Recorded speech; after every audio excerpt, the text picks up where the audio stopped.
Assalamualaikum. Waalaikumsalam warahmatullahi wabarakatuh. Assalamualaikum warahmatullahi wabarakatuh. Selamat malam yang saya Selamat hormati malam, Pak ya. Yosi Rahman selaku tim pengembangan sertifikasi dari UNES serta adik-adik dari Fakultas Ekonomi UNES semester 6 dan 7. Hari ini kita sepakat dengan penyelenggara bahwa akan dilakukan sertifikasi kompetensi khususnya skema pendamping UMKM bagi Mas Mbak sekalian yang kebetulan diberikan kesempatan oleh kampus untuk melaksanakan pentingnya sertifikasi kompetensi khususnya pendamping UMKM. Dan ini sangat bagus nilainya karena sudah melakukan pendampingan UMKM alias hasil dari magang selama kegiatan kemarin berlangsung. Ada berbagai hal yang dapat dijadikan bagian portofolio nantinya untuk dalam pembuatan tugas dan sebagainya. Karena hari ini kita ada sosialisasi, tanggal 30 kita ada diklat secara offline di FEB UNES, dan tanggal 1-nya kita ada uji kom berdasarkan portofolio dan wawancara dari portofolio yang Mas Mbak buat ya. Jadi portofolio itu adalah tugas-tugas yang selama ini sudah Mas Mbak lakukan di daerah dampingan. Nanti akan saya share PowerPoint. Sebelum saya share, apakah ada foto bersama dulu Pak Yosi biar buka on cam dulu. Monggo teman-teman, Om Ken Ya, yuk buat laporan. ya, nanti buat laporan Ya. Buat laporan. Monggo. Nanti setelah itu on cam off kalian nggak apa-apa, ngirit kuota ya. ya, betul. Silakan. Mas Farhan tolong di capture ya. Saya Pak Yosi. Siapa? Saya. Oh, Mas Ari, silakan. Ya, Oke. siapa lah yang bertugas, monggo. Mari teman-teman, tolong dinyalakan dulu kameranya. Ini yang slide 1 belum semuanya menyala soalnya.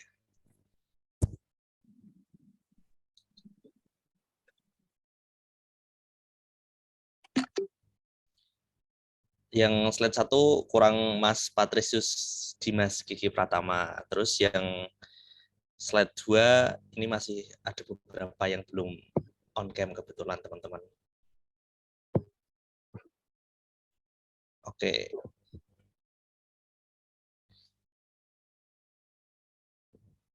Oke, slide 1 udah ready semuanya. Aku hitungan ketiga ya teman-teman ya. 1, 2, 3.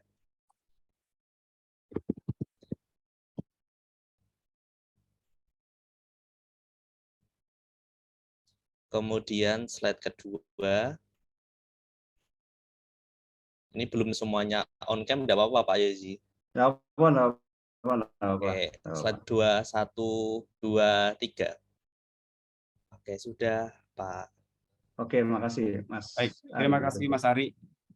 Ya, kebetulan yang hadir ada asisten saya, Mas Kelvin, sama asesor juga dari Purbalingga, Pak Sutiono, yang nanti akan bisa membantu pelaksanaan di tanggal 30 dan tanggal 1. Terus Pak Baik. Sutiono sudah bergabung, Pak. Ya, makasih. Oke, saya share PowerPoint ya, Bapak Ibu Mas Mbak sekalian.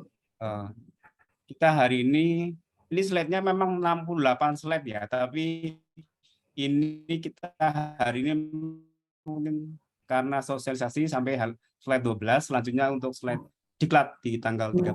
Jadi hari ini kita akan melaksanakan pendidikan pelatihan pendamping UMKM bagi mahasiswa.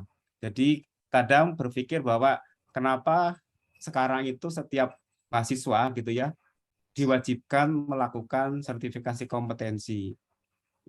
Jadi pada dasarnya pada akhirnya sekarang seperti Pak Yosi sampaikan bahwa ijazah harus sebanding dengan namanya SKPI ya. Jadi SKPI inilah didapat daripada kegiatan yang dinamakan sertifikasi kompetensi. Ada dua hal yang memang menjadikan dasar sertifikasi kompetensi, itu satu adalah dari Lemdiklat dan satu adalah dari BNSP. Jadi hasil dari sertifikasi kompetensi itu jika dinyatakan kompeten, Mas Mbak sekalian akan mendapatkan sertifikat yang berlogo Garuda.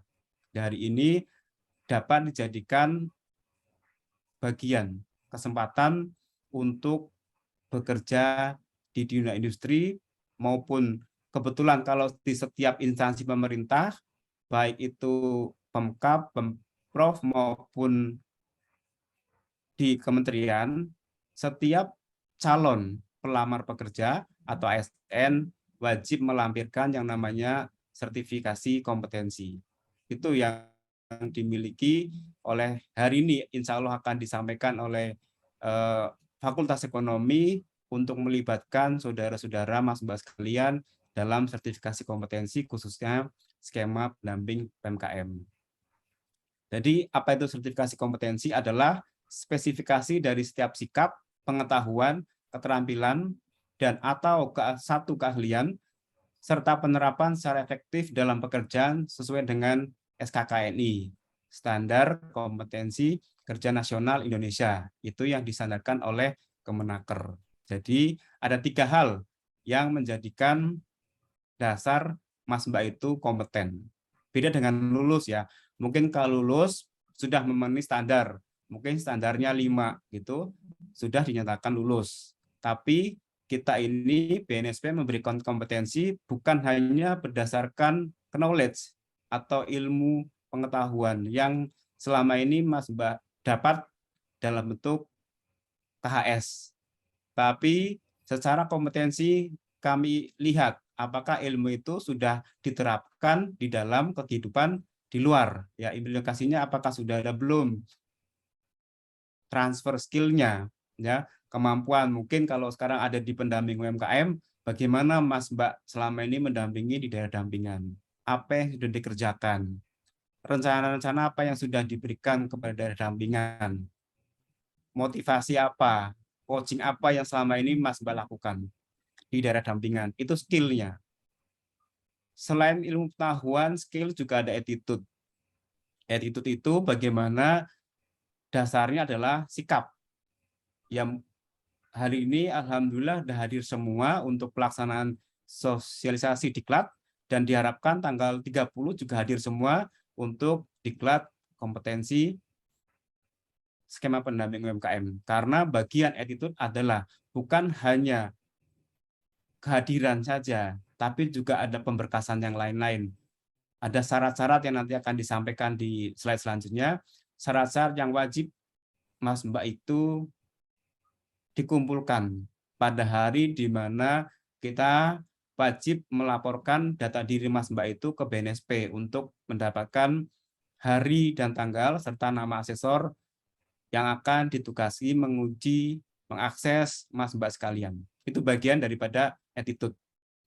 Jadi kalau knowledge itu tadi ilmu pengetahuan yang didapat dari KHS saja itu bisa dinyatakan lulus tapi belum kompeten.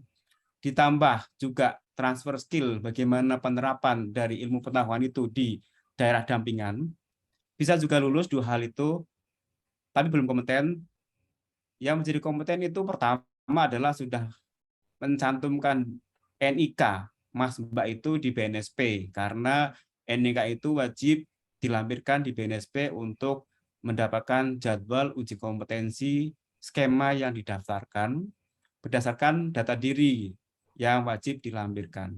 Itu baru kompeten. Jadi kadang mohon maaf merasa bahwa saya sudah ikut mengumpulkan tugas, portofolio, saya sudah mengikuti diklat gitu semuanya, tapi ada yang kurang secara berkas, maka itu juga bisa disebut belum kompeten atau BK. Tapi kita masih bisa berikan kesempatan dengan cara mengumpulkan susulan. Cuman ada batas waktu mengenai jam di mana kita wajib menerima berkas mahasiswa atau calon asesinya. Lalu bagaimana saya harus meraih kompetensi? Jadi Mas Mbak sekalian, kalau mau mendapatkan jadwal uji kompetensi, asesmen, dan hasil rekomendasi asesor adalah melalui 2 tahap atau 2 cara. Yang pertama adalah yang menggunakan portofolio. Kalau menggunakan portofolio, itu hanya dilakukan secara refreshment. Tapi kalau mau asesmen langsung, ada dengan cara diklat, ada VATM, lalu ada observasi langsung dan ada produknya.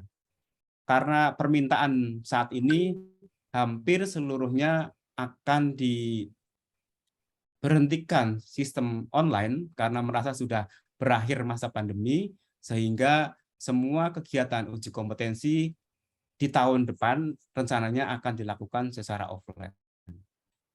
Oleh karena itu, metode yang kita pakai adalah asesmen langsung, tidak menggunakan portofolio. Walaupun hampir sama portofolionya, namun cara peraihan portofolionya berbeda. Lebih komplit, lebih banyak, dan lebih beruntung yang bisa melakukan diklat. Karena ilmu itu akan menempel dan diingat terus bagaimana Mas Mbak itu memperoleh ilmu untuk mencapai portofolio. Dan portofolio itu hampir sama dengan yang refreshment. Yang membedakan adalah apa? Kita ada observasi langsung dan produk. Itu yang biasanya lebih menjadi kelebihan bagi asesi, khususnya yang apalagi inilah mahasiswa tingkat akhir, mereka senang praktek langsung. Dan kebetulan kita sudah dijadwalkan untuk diklat tanggal 30 September, lalu ada VATM. VATM itu adalah valid, asli, terkini, memadai. Valid itu adalah betul-betul Mas Mbak Inu sekalian adalah peserta yang ditugaskan dari Fakultas Ekonomi Universitas Negeri Semarang. Buktinya apa? Sudah diberikan surat tugas. Dan surat tugas sudah sampai ke kami, yang nanti akan kami proses. Lalu asli. Asli nanti adalah Mas Mbak sekalian harus mengumpulkan syarat diri. Nanti akan ada di halaman selanjutnya untuk syarat diri. Terkini. Terkini bahwa adalah semua hal yang berkaitan dengan data diri, tugas, portofolio kegiatan adalah maksimal itu ini kalau kita di 2022 kita akan menerima di semester 1 Mas Mbak sekalian, jadi sekitar tahun 2018 ya. Jadi sebelum tahun 2018 ada berkas-berkas yang kami nyatakan tidak terkini. Jadi tidak bisa dijadikan untuk bahan sebagai syarat diri. Memadai itu M-nya memadai itu adalah dari daerah dampingan yang selama ini Mas Mbak lakukan. Nanti ada berbagai macam hal yang Mas Mbak perlu siapkan dalam pengisian portofolio mengenai memadai. Lalu kalau sudah terpenuhi VATM ini, maka kita akan menguji dengan namanya observasi langsung. Menguji semua berkas VATM ini apakah sudah sesuai dengan data diri yang diajukan, tugas-tugas yang memadai, lalu kita observasi langsung itu kurang lebih 1 asesi dan 1 asesor maksimal 40 menit maksimal sekali. Lalu kalau sudah semua, yang dibuktikan apa dari antara VATM dan observasi langsung adalah produk.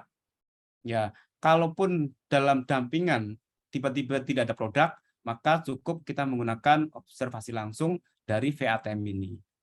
Biasanya di daerah dampingan aktif ya membantu daerah dampingan membuat produk, menciptakan produk, maka boleh dibawa, boleh tidak. Tapi kalau memang tidak ada, tidak menciptakan produk, maka cukup dengan VATM dan observasi langsung. Syarat uji kompetensi tadi umum ya, yang perlu Mas Mbak siapkan adalah foto 3x4 berwarna 2 lembar. Scan KTP asli ya, jangan yang hitam putih. Lalu scan ijazah. Terakhir, ini berarti adalah SMA. MA, boleh ya, ijazah terakhir. Kalaupun tiba-tiba ijazah masih tidak ada karena mungkin masih di kampung gitu ya, sementara kos di Semarang nggak bawa ijazah, maka boleh dilampirkan KHS yang terakhir. Lalu scan sertifikat pendukung. Ya, scan ini pendukung ini boleh yang berkaitan dengan kegiatan terdahulu, mungkin pernah melakukan seminar tentang hal-hal semacam ini, ada yang tentang job safety analysis, ada yang business plan, ada BMC, ada analisa keuangan dan semuanya, ini boleh dilampirkan sertifikat pendukungnya. Kalaupun ternyata selama ini saya tidak pernah melakukan seminar, diklat, dan sebagainya, maka dari kami pun LPBWK akan mengeluarkan sertifikat diklat yang bernilai kurang lebih 1.200 menit atau 24 JKP. Ini sangat bagus karena nilai sangat tinggi. Jadi boleh menggunakan apa yang sudah ada, maksimal tadi ya 2018. Jadi kalau 2017 tidak dipakai, atau kalau memang tidak ada, atau malas nyari ya berkas itu di mana-mana, maka menunggu nanti ada Mas Kelvin yang akan menyerahkan scan sertifikat pendukungnya yang akan dibagikan di grup gitu ya. Setelah tanggal 30 sudah tersedia. Lalu perlu juga CV. CV ini yang perlu dibuat satu lembar aja karena ini masih mahasiswa, maka yang perlu disiapkan CV. Hanya identitas diri dari nama sampai dengan kegiatan-kegiatan yang pernah dilakukan. Lalu tugas pribadi nanti akan disampaikan di wajib dan template. Ada dokumentasi, ini pendampingan perlu ada foto-foto di mana selama ini Mas Mbak sekalian melakukan kegiatan di daerah dampingan. Ya, ini foto berkaitan dengan kegiatan Mas Mbak melakukan mentoring, coaching, motivasi ya kepada yang namanya daerah dampingan. Foto aja. Kalau ST kegiatan sudah ada ya, kami sudah dapatkan. Lalu materi dampingan sesuai dengan skema. Ini bisa ada, bisa tidak. Jadi kalau yang selama ini di daerah dampingan kadang mengisi sebagai pembicara, sebagai mentoring untuk daerah dampingan, maka bisa dilampirkan PowerPoint-nya saja. Kalau selama ini tidak ada, tidak perlu melampirkan PowerPoint yang berkaitan dengan daerah dampingan. Ini syarat umum yang wajib dibawa pada saat tanggal 30. Jadi tanggal 31 pagi ya kita sudah siap sedia untuk di ruangan meja asesor. Jadi tanggal 30 kalau bisa sudah semua siap diri ini ya. Ini kita perlu yang hard copy karena kita ujiannya adalah offline. Tapi perlu juga online ya, karena pasti akan mengisi data diri secara online. Jadi dipersiapkan satu folder atau satu file khusus syarat umum. Ini. Lalu syarat khususnya adalah yang wajib di dalam pembuatan tugas khususnya skema pendamping UMKM itu ada 14 sub kerangka unit kerja. Dari 14 ini kebetulan kita ada offline sehingga semua insya Allah terpenuhi. Biasanya kalau kita online tidak semua terpenuhi karena waktu, tapi karena besok offline, insya Allah Mas Mbak sekalian berhak mendapatkan seluruh materi secara global. Sehingga full dari jam 9 kurang lebih atau jam 8.30 sampai dengan pukul 4 sore. Ini insya Allah akan kita lakukan secara offline dan sangat bermanfaat bagi Mas Mbak sekalian karena akan diterapkan juga nanti di dunia kerja. Adalah pertama mengidentifikasi UMKM, menganalisa risiko keselamatan kerja, job analisis, lalu juga membuat sasaran rencana usaha, angan rencana pendampingan, bisnis model kanvas, analisa keuangan, penilaian hasil dampingan, dan bisnis plan. Bisnis ini tadi kalau Mas Mbak itu sampai di daerah dampingan sudah menciptakan suatu produk, yaitu berarti sudah ada bisnis plan-nya. Tapi ini nanti kita akan ajari di tanggal 30 ini bagaimana menyiapkan sebuah bisnis plan.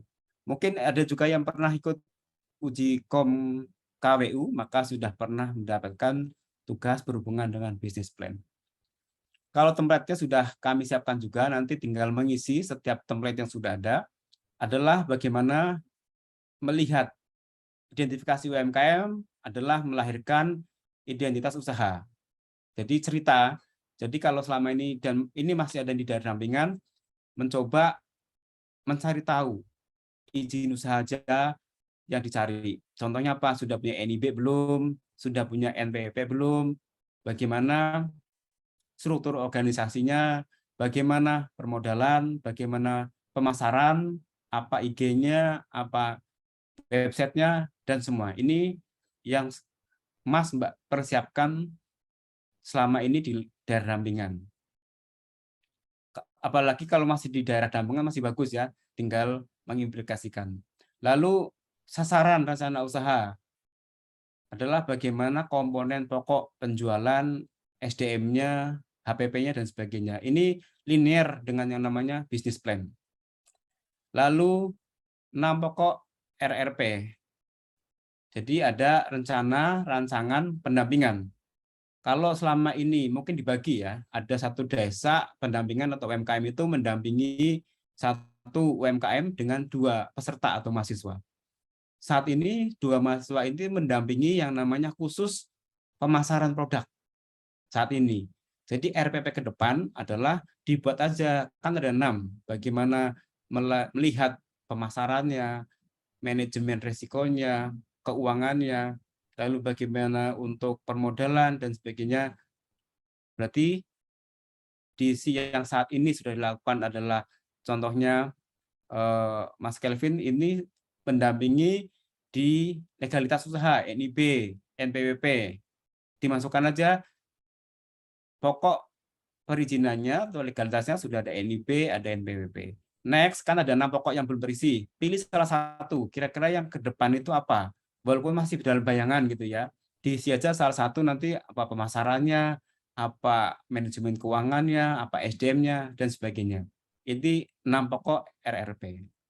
Lalu kalau secara keuangan, nanti juga ada arus kas, bagaimana menghitung arus kas masuk, kas keluar, bagaimana membentuk flowchart dan sebagainya. Itu bagian dari template sudah kami siapkan. Lalu rencana pemasaran, ya, ini masuk ke dalam business plan.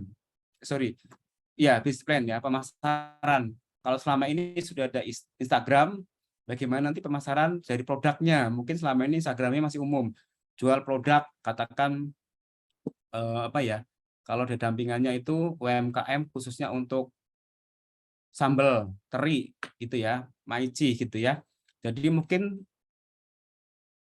Mas Mbak sebagai motivasi di situ merasa bahwa produk ini tidak sesuai dengan standar, Bu. Standar itu pasti dari produk ada yang namanya expired, ada komposisi, ada penamaan, ada merek dagangnya, ada resep dagangnya, ada kode produksinya, ada PIRT-nya gitu ya, ada halalnya. Ternyata ini belum semua, Bu, gitu ya. Sehingga Mas Mbak sekalian melakukan rencana pemasaran adalah packaging. Ya mungkin dibikin packaging semenarik mungkin agar bisa dimasukkan di-upload di Instagram atau di Facebook lebih menarik dan lebih terpercaya bahwa pendampingan yang Mas Mbak lakukan selama ini lebih bagus daripada sebelumnya.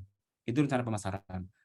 Manajemen produksi juga sama, nanti bagaimana Mas Mbak melakukan di daerah produksi, mungkin selama ini ada yang namanya, biasanya kalau UMKM itu mereka lupa dengan yang namanya resiko K3-nya, ya. Lalu merasa bahwa limbah-limbahnya. Jadi mungkin ada limbah-limbah yang selama ini mereka buang percuma gitu ya, tidak dimanfaatkan. Nah ini Mas bagaimana mengolah limbah produksinya. Kalau kopi itu yang paling banyak sekali adalah ketidakpengetahuan para UMKM khususnya untuk kopi. Mereka bisa roasting kopi, bisa menjual produk-produk kopi, tapi kadang melupakan limbahnya. Lah ternyata dalam limbah kopi itu dalam bentuk bubuk serbuknya itu sisa-sisa daripada ampas minuman kopi itu bisa jadikan masker dan bisa dijual ke spa, ke kecantikan dan sebagainya. Sekarang di Karanganyar juga ada momental baru bahwa ada masker dari jambu jambu merah yang dikeringkan dibikin masker. Lalu juga ada spa dari daun jambu merah. Itu produk yang sedang kami dampingi di Karanganyar. Itu juga ini bisa juga masukan kepada produksi jika mereka ke pertanian. Mungkin nggak sampah-sampah itu jangan dibuang Bapak Ibu. Kita olah kembali sesuai dengan kebutuhan masyarakat apa. Itu bagaimana produksinya. Lalu manajemen keuangan. Biasanya nih yang paling masalah adalah UMKM itu biasanya mereka itu tidak tahu mana uang pribadi, mana uang perusahaan atau UMKM, mana uang kolektif kebersamaan. Mereka berasa bahwa kalau yang pegang uang itu bebas untuk digunakan apa aja gitu karena merasa uang itu milik pribadi.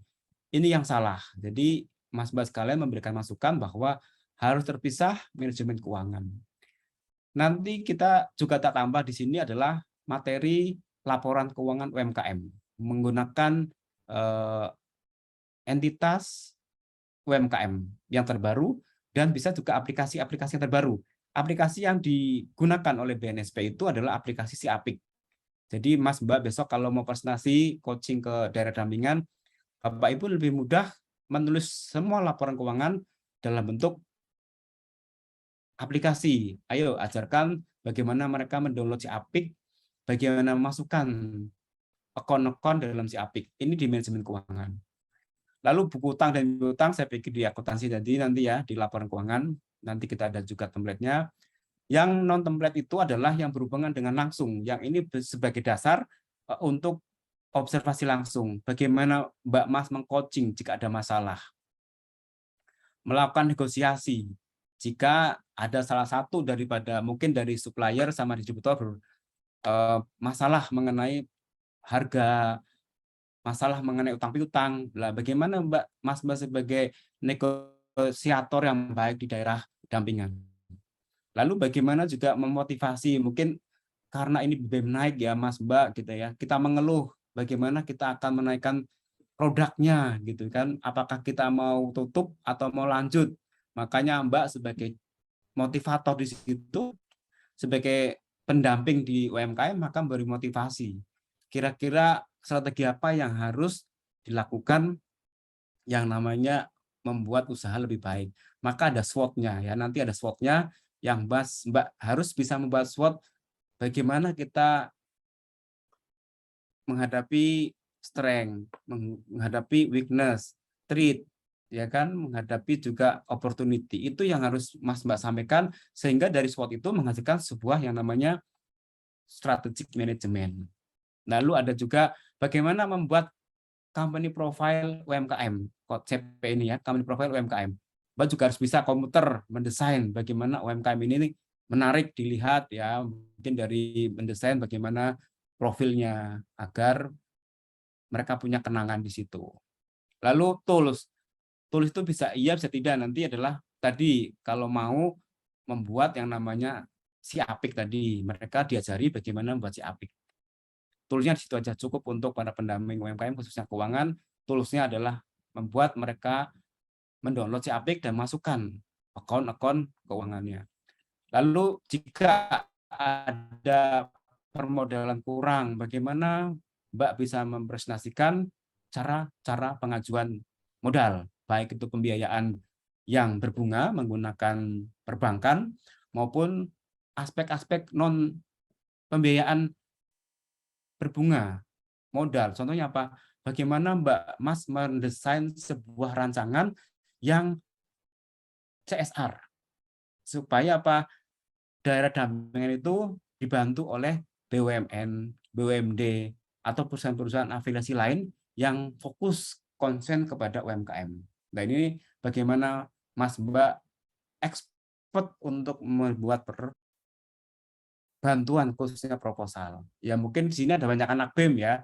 Kalau anak BEM saya pikir pandai membuat proposal-proposal pembiayaan.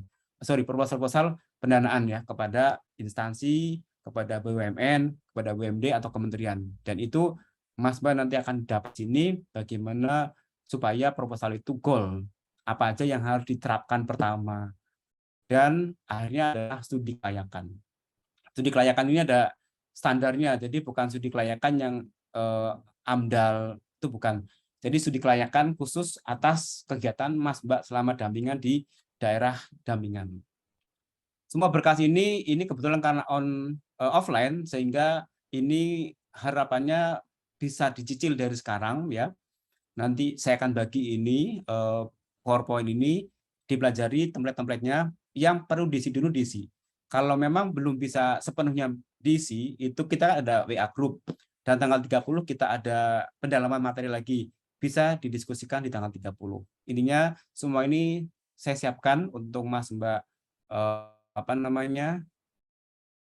isi sesuai dengan daerah dampingan. Kalaupun ada masalah, silakan dikomunikasikan di grup, atau seisi adanya nanti tanggal 30 kita sama-sama membenahi dari semua yang namanya template-template yang akan saya bagikan. Sampai di sini syarat-syarat, apakah ada yang bertanya? Sebelum saya masuk ke template-template, kami persilahkan. Monggo, untuk mungkin ada pertanyaan mengenai syarat dan sebagainya sebelum saya mulai ke pengisian template. Kalau tidak ada, lanjut ke pengisian ya. Oke. Ini kerangka unit kerja pendamping UMKM. Jadi ada orang yang merasa, atau sesi merasa bahwa saya tidak tahu apa itu skema, apa itu KUK, apa itu elemen kerja ya. Jadi ini adalah skema pendamping UMKM. SKK ininya yang berhubungan dengan apa yang Mas Mbak ikut selama ini lakukan, dan ini bahan yang akan diujikan secara standar tadi ya, SKD BNSP. Jadi skema sertifikasi kompetensinya ini yang perlu Mas Mbak pelajari. Bagaimana prinsip kesehatan kerja untuk K3, bagaimana melakukan presentasi ya, PowerPoint tadi ya, baik itu negosiasi, motivasi tadi jika ada masalah akibat adanya hal-hal tertentu ya oleh UMKM, maka Mas sebagai motivator di situ. Lalu bagaimana menganalisis sebuah kebutuhan masalahan di daerah UMKM. Lalu bagaimana membuat rencana kerja dampingan. Lalu membuat laporan penilaian hasil dampingan. Lalu bagaimana melakukan pendampingan penerapan manajemen dasar UMKM. Tadi ya, kita adalah menggunakan entitas UMKM. Lalu bagaimana pendampingan penyusunan rencana usaha. Tadi bisnis plan UMKM.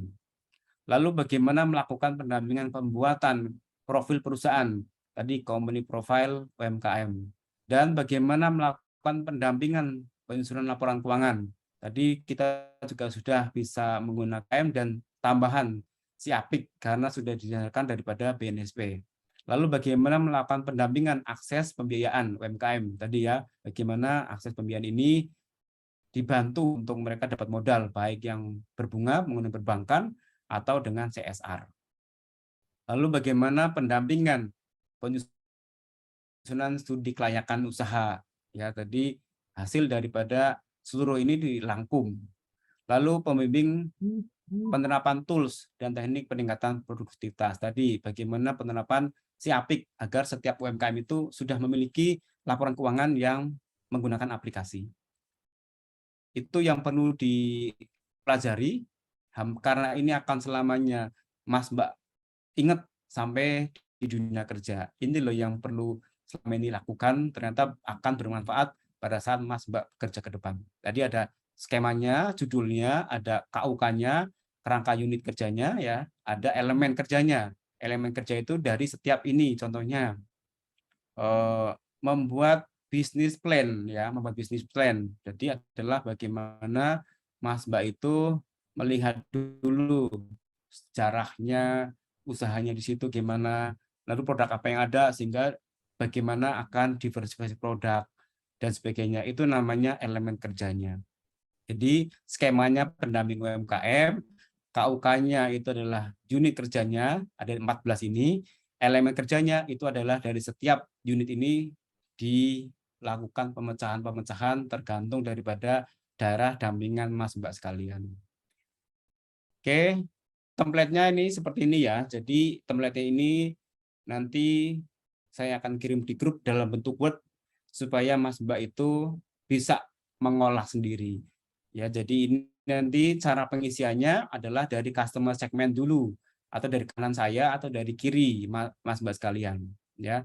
Jadi membuat bisnis model kanvas itu adalah kita melakukan termudah dulu apa sih yang dibutuhkan daripada masyarakat umumnya. Saat ini apa yang dibutuhkan? Maka itu kita melakukan bisnis model kanvas. Dari kanan dulu, lalu segmentingnya bebas. Ada yang rendah, ada yang menengah, ada yang kelas atas. Segmenting customer-nya siapa, ya kan, relasinya, channel-nya, hubungannya dengan siapa aja, sampai dengan partner-partnernya. Ini adalah menyatu dari customer segment sampai dengan key partner.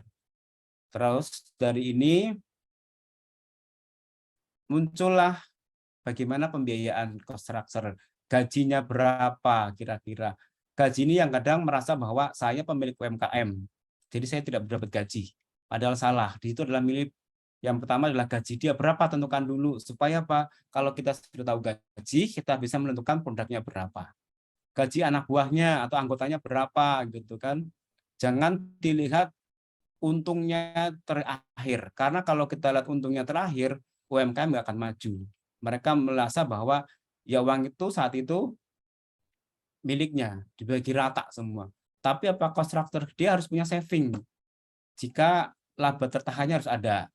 Ya, jika suatu ketika gagal, ada atau mungkin diversifikasi produk, maka dia punya cadangan modal yang dalam bentuk boleh laba ditahan dalam bentuk rupiah atau emas dan sebagainya, tergantung daripada kesepakatan para pelaku UMKM.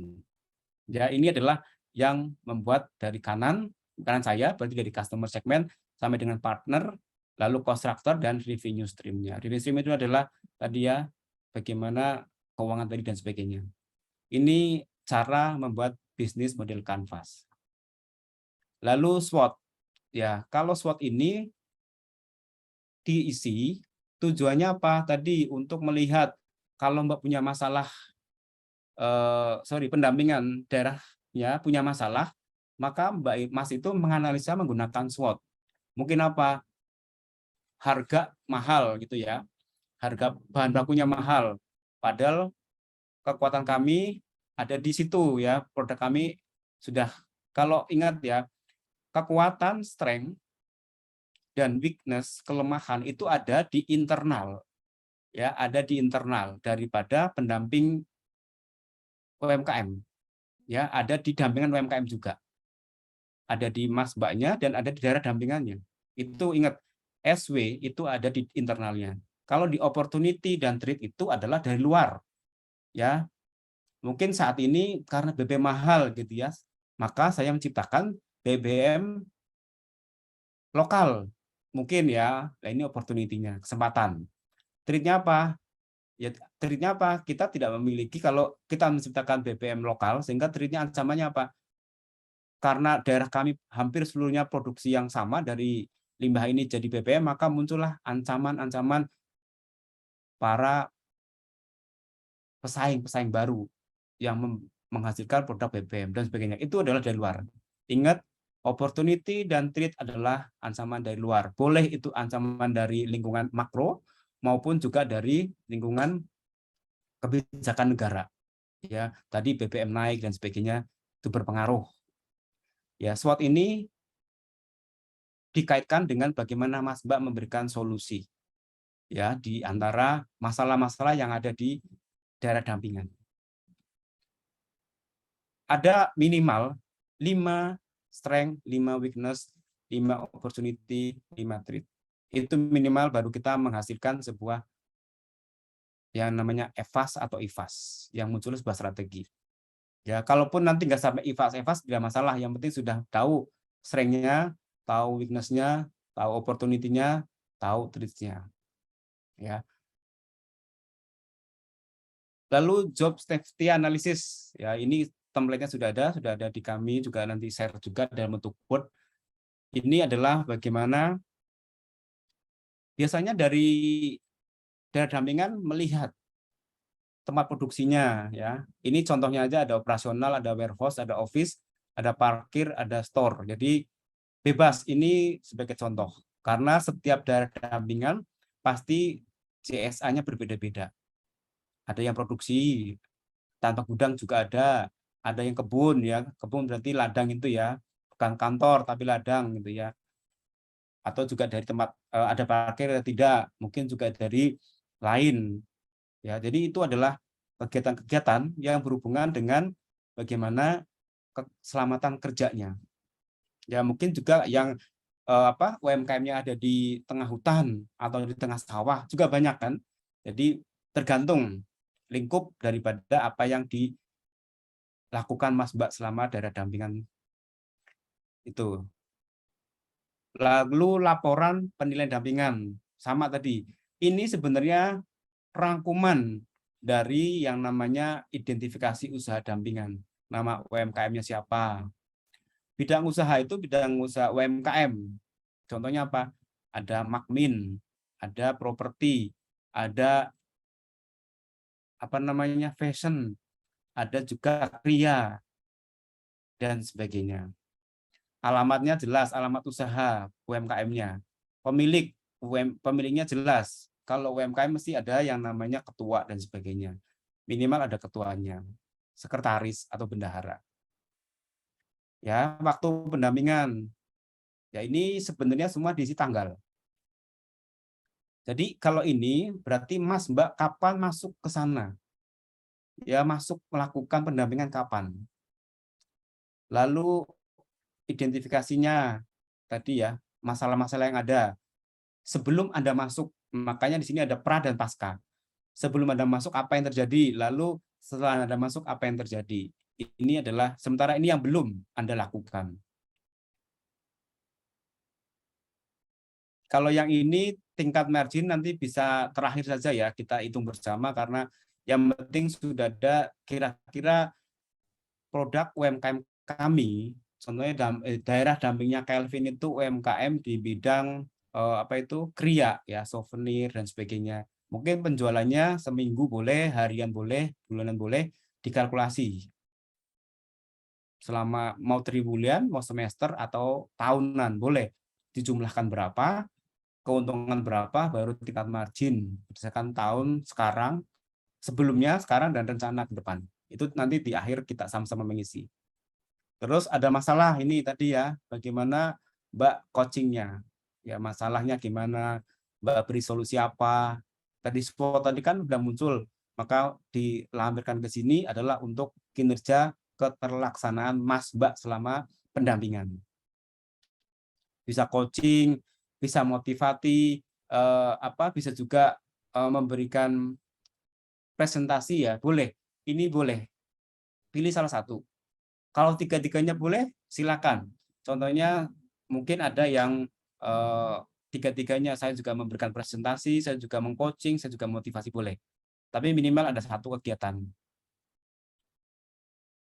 Identifikasi usaha ini tadi ya, itu hampir sama dari ini. Laporan tadi dimasukkan. Nama usaha jelas, UMKM X. Ya, jadi bukan nama miliknya, tapi nama usaha. UMKM X garis miring bentuknya adalah kria. Itu. Jadi ada nama usaha dan bentuk usahanya apa? Kria. Fashion, Makmin dan sebagainya. Pilih salah satu. Nama pemilik, contohnya apa? Siapa ketuanya? Nama foto produknya, kalau ada produknya. Kalau tidak ada produknya, maka foto kegiatannya Mas Mbak sekalian pada saat ada di daerah dampingan. Itu ya. Foto sudah, boleh pilih salah satu, baik produknya, hasil dari Mas Mbak pendampingan, atau produk daripada UMKM yang sudah berjalan. Lalu kalau tidak ada, berarti bisa menggunakan dari foto kegiatannya. Lalu alamat tinggal. Nah, ini ada yang di situ ditempati, ada yang usahanya itu jauh daripada alamat tempat tinggal. Boleh. Diisi, boleh tidak yang alamat tinggal. Yang penting ada alamat usaha. Karena apa? Karena kita bicara UMKM. Berarti harus ada alamat usahanya. Telepon, WA, silakan diisi. Kalau ternyata dia tidak memiliki, berarti nomor handphone ketuanya atau ketua UMKM-nya. Email, website, kalau ada silakan diisi. Kalau tidak ada juga tidak perlu diisi. Kalau Mas Mbak toolsnya ternyata saya akan membuat toolsnya membuat website, boleh silakan. Berarti di sini tulis website yang sudah pernah Mas Mbak lakukan toolsnya, pembuatan website, email dan sebagainya. Bidang usaha ya. Bidang usahanya apa tadi, kalau apa namanya tadi nama UMKM X dalam urung kriya. Bidang usahanya kan kriya ya, usahanya bentuk kriya. Berarti apa? Souvenir, lalu ada gantungan kunci, ada mungkin gitar mini dan sebagainya. Itu bidang usahanya, bentuk-bentuknya. Deskripsi usaha, sejarah. UMKM X tadi ya, yang diketuai oleh X, dulu didirikan tahun sekian dengan berbagai teman. Contohnya ini. Dulu awalnya berada di lokasi ini. Ya, kalau bicara deskripsi usaha sejarah, berarti bicara mengenai siapa pemiliknya, orangnya, letaknya dulu di mana, ya kan? Nama produknya dulu apa? Sekarang ada penamaan tidak? Itu adalah deskripsinya, dulu dan sekarang. Status tempat usaha, tanah, biasanya tanah milik desa atau tanah milik ketua, ya, atau sewa, gitu. Silakan ditulis. Isinya dimiliki tadi apakah sudah NPWP, apakah sudah ada PIRT, atau apakah sudah NIB, ditulis. Kalau ternyata daerah dampingan yang Mas Mbak selama ini tekuni, Mas Mbak bergelut membantu perizinan mereka, contohnya ayo Bapak Ibu kita buatkan NPWP, maka di sini yang dilakukan sudah ada NPWP-nya, berarti legalitas sudah ada, dan izin yang dimiliki adalah minimal ada NPWP. Pembiayaan adalah modal awal dulu, kira-kira berapa, dan dari mana. Contohnya UMKM X modalnya 20 juta dulu. Modal awal 20 juta dari patungan pengurus atau anggota. SDM itu sumber daya manusianya ada berapa, termasuk ketua, sekretaris bendahara, dan anggotanya. Itu. Terus tiba-tiba ada yang bertanya, bisa nggak ya kalau UMKM cuma satu pengurusnya milik saya, tapi jadikan saya dampingan sendiri, boleh nggak saya dimasukkan dalam UMKM?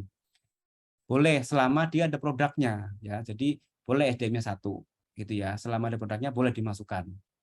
Baik, ini adalah yang umum, 1-12 umum. Lalu selanjutnya adalah tadi pemasaran, produksi, neraca, laba rugi. Ini ada template sendiri yang perlu diisi di bawah. Jadi ini bisa dikosongkan karena template-nya ada ya. Jadi yang neraca keuangan, laba rugi, aset itu yang ini dikosongkan karena terlampir di samping sudah ada form-formnya. Oke. Lalu perancangan rencana dampingan ya, RRP tadi. Tadi contohnya saat ini Mbak sudah melakukan tadi ada yang sudah membantu pembuatan NIB, PIRT, NPWP, maka berarti yang sudah Mas Mbak lakukan sekarang adalah pendampingan. Ya, pendampingan, pembuatan legalitas NPWP, NIB dan sebagainya itu di materinya di sini. Oke. Biayanya nanti kita ajari bagaimana membuat biaya di sini adalah biaya yang dikeluarkan untuk pembuatan materi tadi.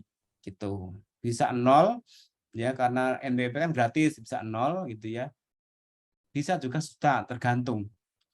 Tujuan sasaran indikator kinerja pendamping, setiap atau seluruh anggota UMKM X mendapatkan NPWP. Itu sasarannya. Biaya dampingan ini berbeda dengan sama biaya ini. Biaya bahan peralatan ini berhubungan dengan apa yang dilakukan. Contohnya tadi NPWP ternyata 0 ya sudah 0. Tapi biaya dampingan pasti ada karena apa? Mas kan perlu transport ke situ, perlu transportasi pembicara, perlu snack, perlu makan ya. Ini dimasukkan di sini. Jadi biaya-biaya muncul pendampingan dan biaya peralatan pasti harus beda. Lebih banyak di pendampingan daripada di peralatan. Karena di peralatan bisa 0, bisa 1 juta. Tapi ini dikalkulasi biaya perolehan untuk peralatan ditambah biaya transport, biaya makan, biaya snack, dan sebagainya. Tapi kalau selama ini tidak ada kegiatan yang berhubungan dengan makan, bayar, dan sebagainya, atau kita nggak dapat transport, silakan Mbak rinci sendiri. Ya, Mas rinci sendiri. Yang penting di situ muncul pembiayaan. Walaupun itu tidak terlaksana, tapi ada muncul biaya pendampingannya. Gitu ya. Ingat di sini walaupun tidak terrealisasi semua, Silakan diisi.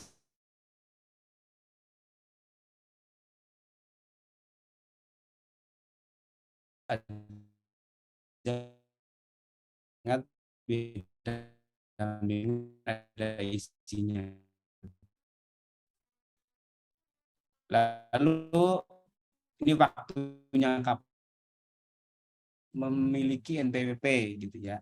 Sehingga rencana ke depan Mas Mbak itu dihadirkan kembali ke sini bagaimana membuat laporan pajaknya dari NPWP gitu ya. Jadi itu bagian daripada Mas Mbak melakukan yang namanya next RPP. Cukup sampai di sini. Yang kalau udah cukup satu, berarti 2, 3, 4, 5, 6 nggak perlu diisi, ya cukup satu. Tapi kalau selama ini Mbak hari ini melakukan pendampingan pemasaran, membuat produk dan sebagainya, berarti 1, 2, 3, 5, 6 tidak perlu diisi. Jadi ini yang 6 ini adalah yang sudah dilakukan saat ini oleh Mbak Mas kalian, gitu ya. Ini yang sudah lakukan oleh Mas Mbak sekalian. Kalau ternyata saya di situ tidak ada saya sama sekali gitu ya. Kita juga tidak akan membuatkan legalitas, kita tidak melakukan pendampingan permodalan. Saya juga tidak melakukan bagaimana mendampingi operasionalnya. Saya juga tidak membuat bagaimana packagingnya. Saya juga tidak mendampingi produksinya. Saya juga tidak mendampingi SDM-nya gitu ya. Jujur saya sana tidak ada hal 6 ini gitu ya. Berarti yang mirip-mirip aja. Makanya kita ada di grup, silakan untuk konsultasi kira-kira yang mirip ini apa, supaya apa kegiatannya dimasukkan ke dalam sub 6 ini. Karena ini yang dipakai untuk standar dalam rencana dampingan oleh BNSP. Gitu ya.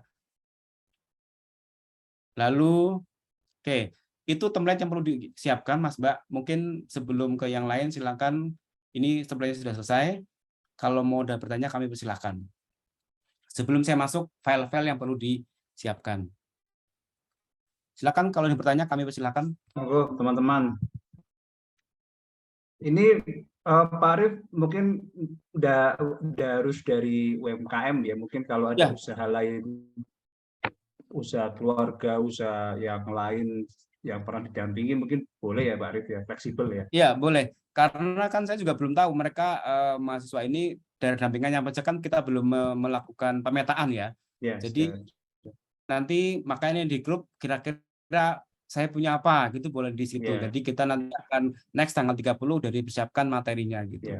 Ya jadi jangan pikir semua itu adalah hasil dari dampingan.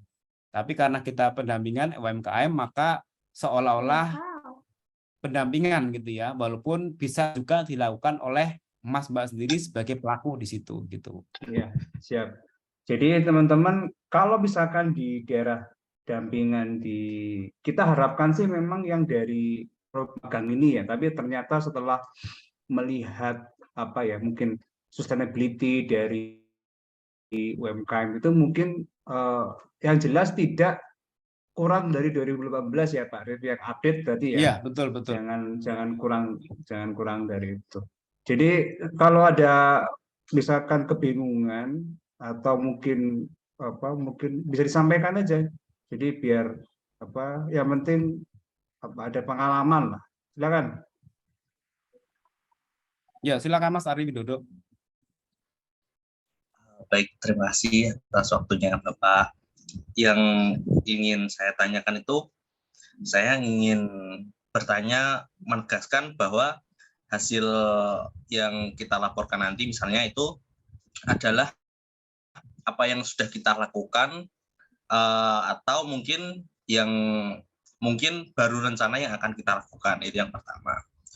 Kemudian misalnya kan disampaikan tadi sebaiknya adalah dari desa yang kita dampingi, tapi misalnya pun enggak, misalnya teman kita sendiri yang juga seorang pelaku UMKM yang kita dampingi, apakah itu boleh atau tidak kira-kira Bapak?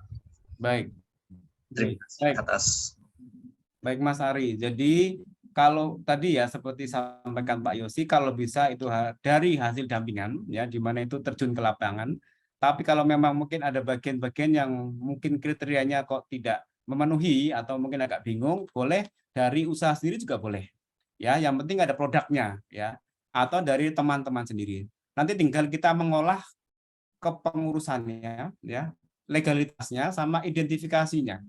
Tapi nanti kita juga akan tambahkan materi di akhir adalah bagaimana membuat bisnis plan. Karena itu yang wajib adalah tadi ya, harus memiliki bisnis plan atas produk gitu. Walaupun pendampingannya milik pribadi atau milik teman, tapi dia minimal sudah bisa menerangkan yang namanya bisnis plan. Begitu. Baik, terima kasih Pak atas jawabannya. Produk dalam hal ini itu adalah produk dalam berbentuk barang ya Pak, jasa seperti itu tidak boleh atau bagaimana? Boleh. Produk itu bisa bentuk barang, tadi kriya boleh, fashion boleh, IT boleh, jasa sewa juga boleh, ya, jasa pendidikan juga boleh. Jadi tidak harus berhubungan dengan produk itu barang, ya. Kalau produknya itu contohnya jasa sewa gitu ya kan, nggak mungkin bawa produknya gitu kan, fotonya saja ada, foto produknya dari sewa itu. Contohnya sewa mobil jeep gitu kan, ada kan bisa di gunung-gunung itu sewa mobil jeep, ya sudah, berarti foto kegiatan dari mobil jeepnya itu, yang biasanya touring-touring itu di gunung boleh, gitu ya. Baik, terima kasih Pak Arif atas jawabannya. Oke, baik. Jadi nanti kita juga akan memetakan ya, dari 38 ini kita akan berikan pemetaan di situ siapa aja yang sudah memiliki kerangka usaha dalam arti produknya apa gitu ya.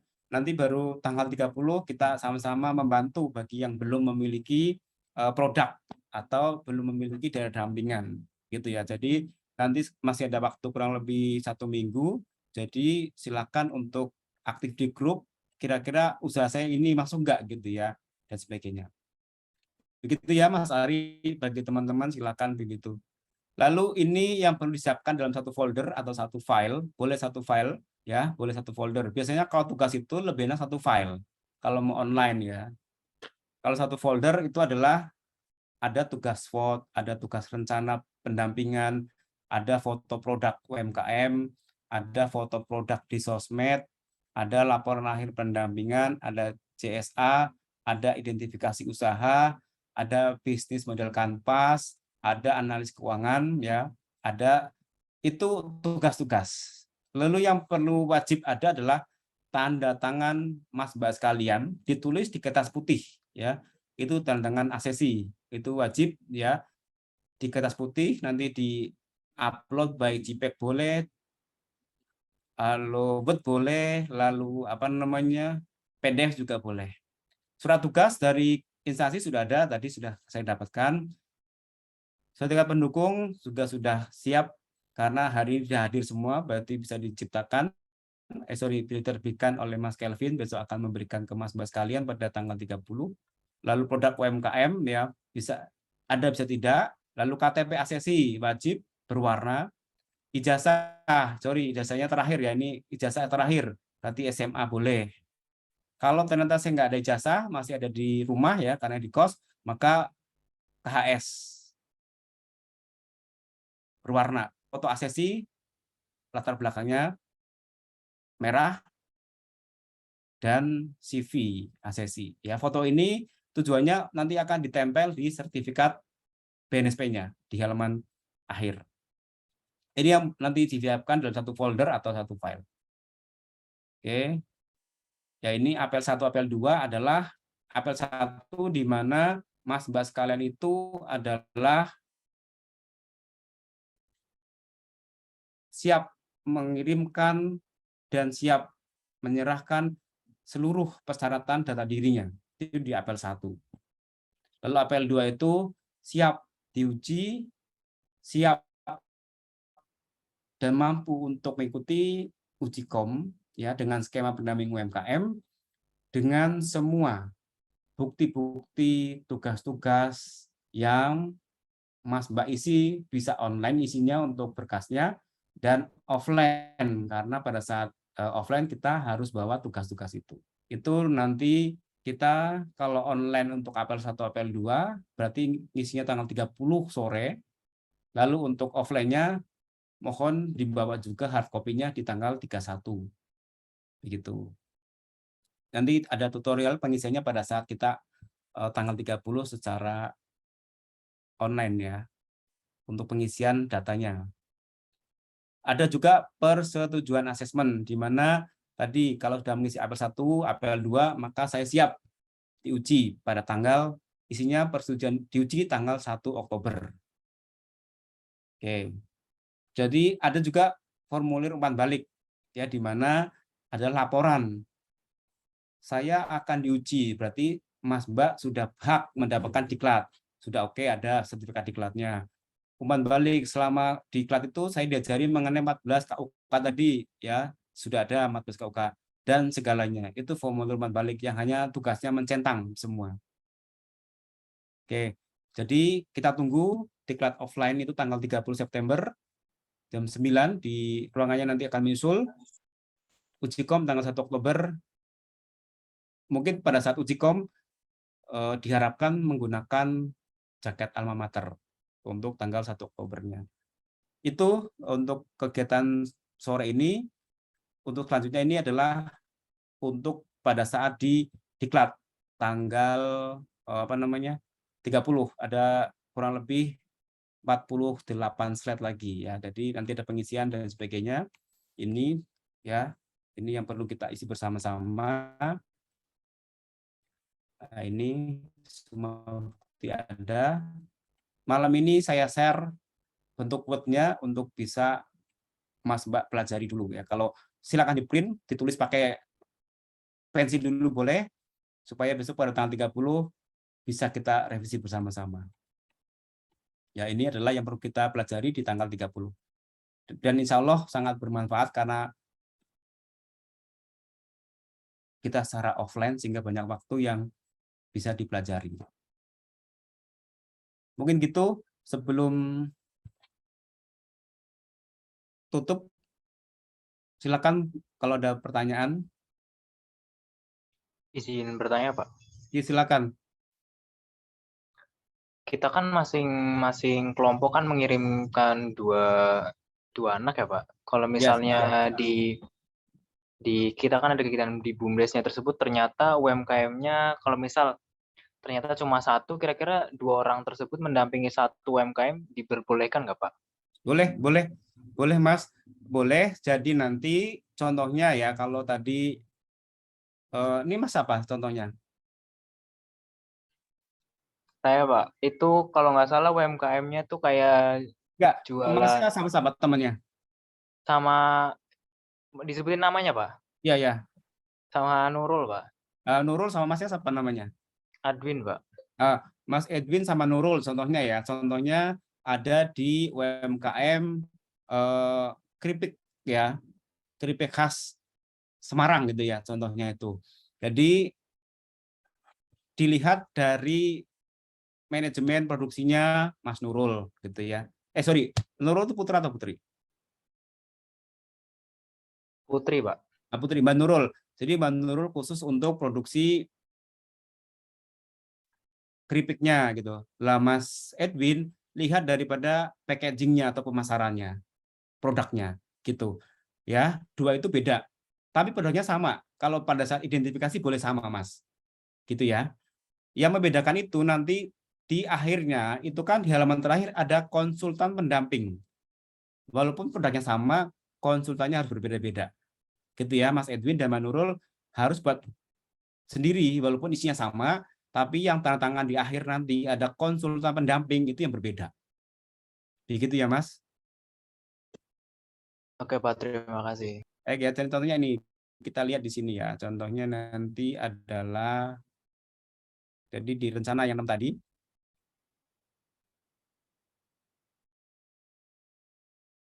Oke, ya. Dari ini. Oke, ini ya contohnya ini. Tadi di tempatnya Mas itu adalah Mbak Nurul, contohnya tadi adalah di produksi, ya, bagaimana melakukan pendampingan di produksi tadi, atau operasional atau produksi bebas. Kalau perempuan biasanya suka di masak gitu, ya. Jadi silakan di produksi atau operasionalnya. Yang cowok, Mas Edwin biasanya kan suka di yang berbau IT, boleh di pemasarannya. Ini yang membedakan tugas, walaupun satu UMKM 2 orang atau 3 orang boleh di sininya. Gitu, ya, Mas. Lalu yang lain sama. Ini sama. ya. Formulanya sama yang lain, sorry. Ini sama. Nah, ini sama. Ini boleh sama. Ini boleh sama. Yang membedakan nanti tanda tangan di bawah sini ada nama konsultan Edwin, satu lagi Mbak Nurul juga terpisah sendiri. Begitu. Jelas, Mas Edwin? Jelas, Pak. Terima kasih. Jelas ya. Baik. Mbak Nurul jelas ya. Jadi membedakan tadi di rencana pendampingannya, kalau semua sama, kecuali tanda tangan setiap halaman itu ada konsultan pendamping, nah itu dibedakan nama-namanya. Gitu ya. Silakan yang lain. Baik, Mas Yusuf silakan. Oke, baik Pak. Terima kasih buat waktunya. Saya izin bertanya Pak, izin memastikan ding lebih tepatnya. Jadi kalau misal jenis UMKM yang didampingi itu, kebetulan kan saya pernah melakukan pendampingan sebelumnya. Nah, tapi model UMKM-nya tuh dikelola perorangan Pak. Jadi kayak self owner aja gitu. Nah, tapi tadi kan salah satu elemennya kan ada pendampingan manajemen SDM ya Pak. Nah, itu kalau satu orang gimana ya Pak? Maksudnya apakah diperbolehkan gitu? Itu aja sih Pak. Oke, ini yang ini 6 ya. Ini kan ada 6 ya kan ini ya. Ya kan? Nah, yang sudah Mas Yusuf kira-kira apa yang dari 6 ini apa yang sudah dilakukan walaupun cuma satu orang pemiliknya, self owner. Dari 6 ini kira-kira apa? Ya sudah. Ya oke. Sebenarnya itu tuh kemarin tuh dari skim penelitian saya Pak. Jadi tuh saya menjadikan UMKM itu sebagai objek penelitian, subjek penelitian kami. Nah, itu tuh kita mau ngembangin strategi pemasarannya. Jadi kita geraknya di strategi pemasarannya aja. Berarti pakai ini aja Mas, nomor 4. Pendampingan manajemen pemasaran. Berarti ini tadi nggak perlu diisi semua ya Pak? Atau enggak, harus salah satu aja. Kan saya bilang kalau ini satunya di legalitas, yang 2 sampai 6 nggak perlu diisi, ya. Kalau kalau Mas Edwin di pemasaran, Mbak Nurul di keuangan, produksi, berarti yang lain nggak perlu diisi, ya. Ini cukup satu aja. Berarti kalau Mas Yusuf di kelembagaan pemasaran, berarti ini nomor 4, yang lain nggak perlu diisi, gitu ya. Kenapa ini ada 6 komponen? Diharapkan karena sertifikat berlaku kan 3 tahun, gitu ya. 3 tahun. Nah, setiap semester diharapkannya mereka memiliki pendampingan yang sebelumnya belum dilakukan. Gitu. Contohnya sekarang Mas di pemasaran. 6 bulan ke depan Mas di operasi. 6 bulan kemudian di keuangan. 6 bulan kemudian di legalitas. Itu harapannya kenapa ini 6? Karena sesuai masa berlaku sertifikat 3 tahun gitu. Gitu ya. Jelas ya. Jadi tidak semua diisi. Jadi apa yang sudah dilakukan saat ini. Begitu. Berarti lebih dari 1 nggak apa-apa ya Pak? Semisal itu udah dilakuin. Boleh. Lebih dari itu pun boleh. Ya, contohnya semua pun boleh ya. Tapi yang untuk presentasinya ke asesor salah satu aja gitu kan, supaya apa? Menghemat waktu karena kita dibatasi waktu kan, gitu. Baik. Gitu ya, Mas Yusuf jelas ya. Oke. Silakan yang lain. Mas Yusuf itu sama siapa pendampingannya? Sendiri atau ada temannya? Itu sebenarnya kalau itu kita bertiga, tapi di sini nggak ada yang gabung Pak, jadi saya sendiri. Baik. Ya udah, berarti Mas sendiri aja. Berarti pemasaran aja lebih enaknya gitu ya. Baik. Silakan selain Mas Yusuf ada lagi? Silakan Mas Farhan. Baik Pak Arif, izin bertanya ya Pak. Saya kan pernah ini Pak mengikuti kegiatan kedai reka. Itu salah satunya bekerja sama dengan usaha batik untuk mengembangkan usaha di perguruan tinggi. Nah itu bisa dipakai tidak ya Pak? Tahun berapa Mas? Rekanya itu? Tahun lalu Pak, 2020. Oh ya, reka kan baru-baru ya. Iya. Kedai reka kan baru ya. Jadi produk batik ya. Nggih Pak. Jadi produk batik dari mahasiswa Fakultas Teknik itu dijadikan sebagai usaha seperti itu Pak. Oke, kalau dari segini berarti masuknya ke mana? Produksi ya kalau batik? Produksi benar Pak. Ya, berarti ada berapa orang Mas? Saya sendiri Pak kebetulan untuk di sini. Ya berarti masuknya ke produksi aja. Produksi aja ya. Produksi aja yang nanti disampaikan presentasinya adalah mengenai produksi. Yang lain kalau ada DC boleh, kalau tidak masalah. Ya sebenarnya ada pemasaran juga Pak, Ya. ada manajemen keuangan pun masuk. Jadi mencakup banyak sih Pak kemarin karena kan sebagai rintisan, usaha rintisan, jadi pemasaran pun membuat aplikasi dan lain sebagainya itu udah dilakukan juga Pak. Oke. Identifikasinya komplit ya, nama usaha sampai pemilik sudah komplit semua ya. Iya. Sudah ya. Hanya tinggal ini ya. Ini bebas Mas. Lebih enaknya Mas mana yang akan presentasikan gitu ya. Lebih mudahnya mana. Mungkin kalau keuangan ini kan linear dengan laporan keuangan, linear dengan rencana pembiayaan gitu ya. Lebih agak sedikit. Mas dari akuntansi atau dari manajemen atau dari EP? EP Pak. EP ya, EP.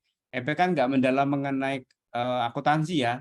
Jadi yang umum aja yang hubungan EP, baik pemasaran boleh, produksi boleh gitu ya. Biasanya kalau keuangan itu berhubungan dengan tadi arus kas sampai dengan bagaimana melakukan laporan keuangannya gitu. Baik Pak Arif, terima kasih Pak. Oke, sama-sama. Silakan yang lain.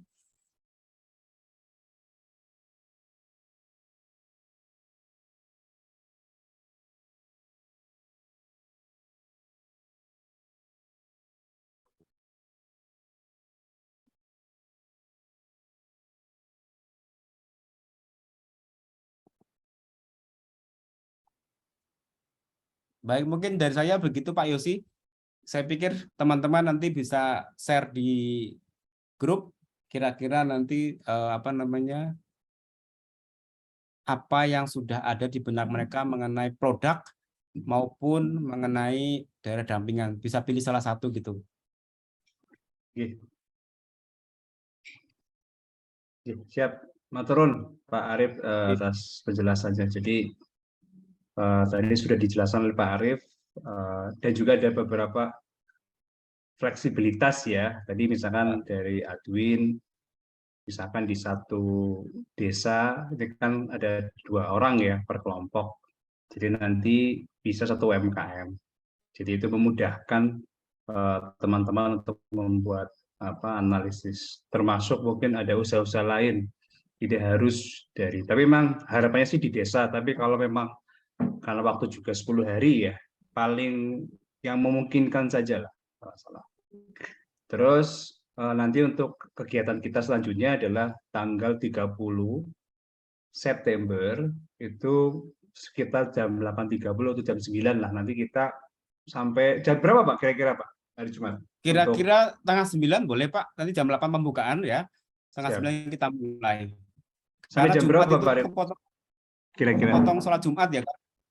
Ya, paling sampai jam 11 paling nanti.